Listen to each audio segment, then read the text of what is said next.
Voilà, c'est toujours moi pour une nouvelle expérience de chimie aujourd'hui. Donc pour la fabrication de la grenaille d'étain, donc l'étain qui est l'atome numéro 50, que vous voyez ici, de formule SN. Donc cette grenaille d'étain que l'on va fabriquer à partir du fil d'étain, qui est composé à 60% d'étain et à 40% de plomb, donc ce n'est pas de l'étain pur. Donc on va en prendre une bonne partie, donc il devrait constituer après à peu près ça. Et donc on va découper un fil, un morceau de fil. Voilà. Le fil d'étain, on remarquera qu'il est très malléable, il est très souple. On aura besoin également d'une feuille d'aluminium. Donc une feuille d'aluminium normale, hein, que l'on va placer sur une coupelle en aluminium aussi, n'importe quelle coupelle. Cette feuille d'aluminium que nous allons placer dessus. Voilà. On aura besoin également d'une bougie. Donc ici, voilà, une bougie sur un bécher retourné. La matière du bécher importe peu, hein. Et d'une boîte d'allumettes. Donc nous allons commencer par allumer notre bougie.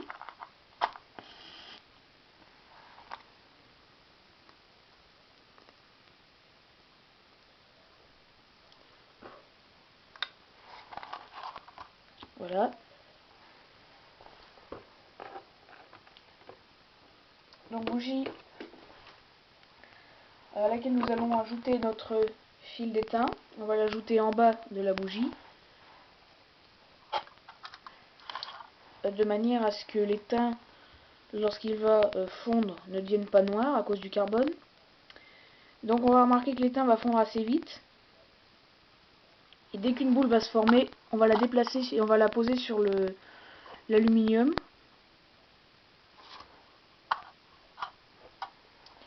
Voilà. Dès que l'étain va devenir une goutte, en fait, on va déposer cette goutte sur le papier d'alu.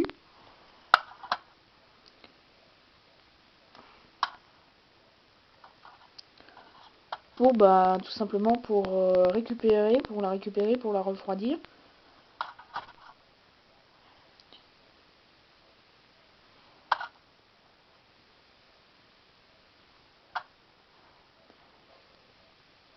Donc on va répéter cette opération plusieurs fois.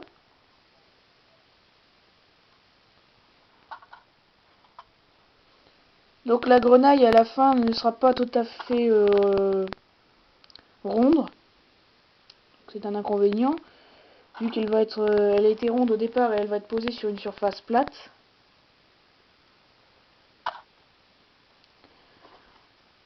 Donc voilà. Donc ici nous récupérons ceci sur la feuille d'aluminium. Donc des petits morceaux d'étain qu'après on se proposera de décoller en raclant un petit peu.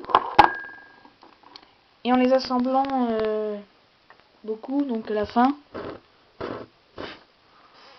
on va obtenir, donc là, on a notre grenaille d'étain.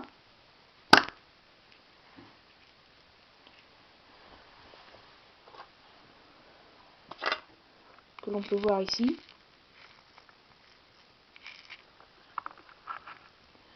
Donc comme vous pouvez le constater, elle n'est pas parfaitement ronde, donc les petites billes ne sont pas parfaitement rondes. Mais ça a quand même l'aspect de la grenaille de zinc. Donc fabriquée à partir de la grenaille d'étain. Pardon. Donc de la grenaille d'étain fabriquée à partir du fil d'étain de soudure. Donc cette grenaille n'est pas tout à fait pure puisqu'elle est composée à 40% de plomb et à 60% d'étain. Et c'est quand même, il y a quand même une majorité d'étain. Voilà.